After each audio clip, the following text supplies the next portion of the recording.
Audrey Corvol, bonjour, vous êtes Bonjour. académicienne, merci d'être venue jusqu'à nous malgré la canicule pour répondre à 4 questions sur l'AEHA. La première question d'abord, qu'est-ce que l'AEHA?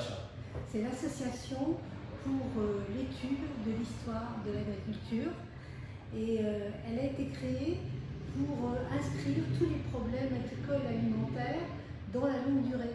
Parce que vous savez que l'actualité pousse des événements, empile la recherche et nous, on a voulu réfléchir sur ces questions en se donnant beaucoup plus de temps de façon à voir comment les choses évoluent. D'accord. Et l'AEHA est constituée de qui? Qui peut adhérer à l'AEHA? Tout le monde, il suffit de payer sa cotisation, D'accord. Ce sont des académiciens, des chercheurs de l'Institut national agronomique, de l'Institut national agricole, mais également des historiens qui travaillent sur l'histoire rurale. D'accord. Et alors, troisième question, quelle est l'activité habituelle de l'AEHA? Il y a 2 manifestations par an. La première concerne ce que j'appelle les grands ancêtres, c'est-à-dire des personnalités qui ont été généralement des académiciens, puisque l'Académie d'agriculture date de 1761, et qui ont été interpellés par l'actualité de leur époque et par leurs travaux ont essayé d'apporter des solutions. Et ce qu'ils ont trouvé continue encore à influencer notre façon de raisonner dans l'agriculture et dans l'agroalimentaire.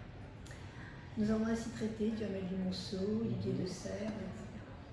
Et puis il y a une seconde manifestation qui a lieu au mois de mars, qui s'appuie sur le ministère de l'Agriculture et le ministère de l'Environnement et qui concerne une question d'actualité, mais qui a déjà posé des problèmes dans l'histoire, voilà, 1 siècle, 2 siècles, 3 siècles. Et c'est intéressant d'étudier les réponses qui ont alors été données, ne serait-ce que pour se dire que l'histoire ne repasse peut-être pas toujours les mêmes plats, mais il faut peut-être bien tenir compte des leçons du passé pour éviter les recommencer. C'est très clair. Alors peut-être une quatrième question un tout petit peu plus complexe, enfin en tous les cas que beaucoup de gens se posent. Comment s'articulent vos travaux avec ceux de l'Académie? Eh bien, en général, notamment pour les questions qui concernent des problèmes actuels dont nous essayons de traiter sur la longue durée, nous suivons en gros le thème dominant de l'Académie, mais aussi celui de la FAO et naturellement du Salon international de l'agriculture.